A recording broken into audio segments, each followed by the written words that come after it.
Hello friends, welcome to home food zone. இன்றைக்கி இந்த வீடியோவில் கேரட்டும் ஜவ்வரிசியும் வச்சு நல்ல சூப்பரான ஒரு ஸ்வீட் ரெசிபி, ரொம்ப டிஃப்ரெண்ட்டாக இருக்கும், நல்ல ஹெல்த்தியானதும் கூட. இது எப்படி செய்யறது பார்க்கலாம்.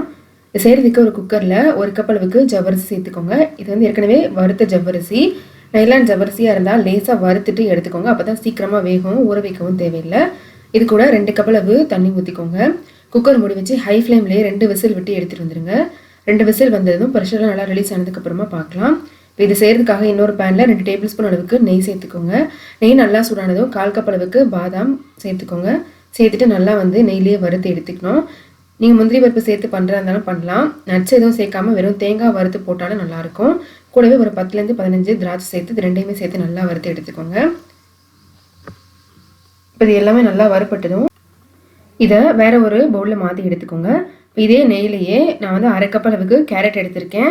கேரட் வந்து நல்லா பொடுசாக துருவி எடுத்துக்கணும். அப்படி இல்லை இந்த மாதிரி சாப்பரில் போட்டு இந்த மாதிரி நல்லா பொடுசாக கட் பண்ணி எடுத்துக்கணும். இது நெய்லே ஒரு 4லேருந்து 5 நிமிஷம் ஹை ஃப்ளேமில் வச்சு வறுத்து எடுத்துக்கோங்க. துருவுறதை விட நீங்கள் சாப்பரில் போட்டு பொடுசாக நறுக்கி எடுத்துக்கிட்டிங்கன்னா இன்னும் நல்லாயிருக்கும். ஒரு 4-5 நிமிஷம் நல்லா கைவிடாமல் கேரட்டை வந்து வறுத்து எடுத்துக்கணும்.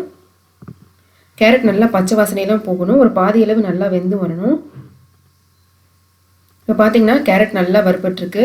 ஸ்டவ் ஆஃப் பண்ணிவிட்டு இதையும் தனியாக எடுத்து வச்சுக்கோங்க. இதுக்குள்ளே பார்த்தீங்கன்னா நம்ம ஏற்கனவே வேக வச்சு எடுத்த ஜவ்வரிசி நல்லா வெந்து வந்திருக்கும். குக்கரை திறந்து பார்க்கலாம். இப்போ பார்த்தீங்கன்னா ஜவ்வரிசி வெந்ததும் இதில் 2 கப் அளவுக்கு பால் சேர்த்துக்கோங்க. பால் சேர்த்து நல்லா கலந்து விட்டுக்கோங்க.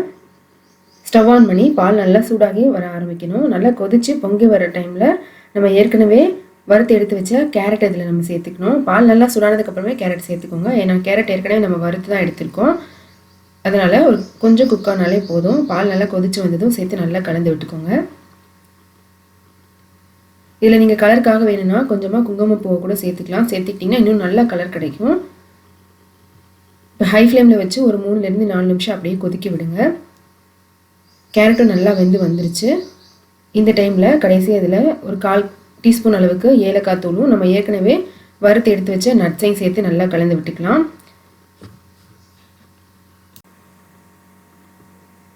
நட்ஸும் ஏலக்காய் தூளும் சேர்த்து நல்லா ஒரு தடவை மிக்ஸ் பண்ணிவிட்டு ஸ்டவ் ஆஃப் பண்ணிவிட்டு இதை அப்படியே வந்து ஆற வச்சுருங்க. நல்லா ஒரு பாதி அளவு சூடு ஆறணும். ஓரளவு கை பொறுக்கிற அளவுக்கு மட்டும் சூடு இருக்கணும். நல்லா சூடு ஒரு 20 நிமிஷம் வரைக்கும் கூட ஆற வச்சு எடுத்துக்கோங்க. நல்லா ஆறினதுக்கப்புறமா தான் நம்ம இதில் இனிப்பு சேர்க்கணும். இதை நல்லா கலந்து எடுத்தாச்சு. ஸ்டவ் ஆஃப் பண்ணிவிட்டு ஆற வச்சிடலாம். ஒரு 20 நிமிஷம் கழித்து நம்ம பார்க்கலாம். இப்போ பார்த்தீங்கன்னா நல்லா ஓரளவு சூடு ஆறி இருக்குது. இந்த ஸ்டேஜில் இதில் 1/2 கப் அளவுக்கு தேன் சேர்த்துக்கோங்க. தேன் நல்லா இனிப்பு அதிகமாக எடுத்துட்டிங்கன்னா 3/4 கப் அளவுக்கு கூட சேர்த்துக்கலாம். தேன் சேர்த்து நல்லா கலந்து விட்டுக்கோங்க. தேன் சேர்த்து நல்லா கலந்ததும் இது இப்படியே நீங்கள் சர்வ் பண்ணலாம். நல்ல ஒரு லேசான சூடுலையும் சர்வ் பண்ணலாம், இல்லை ஃப்ரிட்ஜில் வச்சு சில்லுன்னு சர்வ் பண்ணலாம். ரொம்ப ரொம்ப நல்லாயிருக்கும். வழக்கமாக நம்ம செய்கிற பாயசத்தை விட நல்லா டிஃப்ரெண்ட்டாகவும் இருக்கும். கண்டிப்பாக எல்லாருக்குமே ரொம்ப பிடிக்கும். இதே மாதிரியே கண்டிப்பாக நீங்களும் செஞ்சு பாருங்கள். இந்த ரெசிபி உங்களுக்கு பிடிச்சிருந்ததுன்னா லைக் பண்ணுங்கள், ஷேர் பண்ணுங்கள், கமெண்ட் பண்ணுங்கள். கண்டிப்பாக ஹோம் ஃபுட் ஜோனுக்கு சப்ஸ்கிரைப் பண்ண மறக்காதீங்க. நாளைக்கு இதே மாதிரி ஒரு நல்ல ரெசிபியோட உங்களை வந்து மீட் பண்ணுறேன். அது வரைக்கும் பாய்.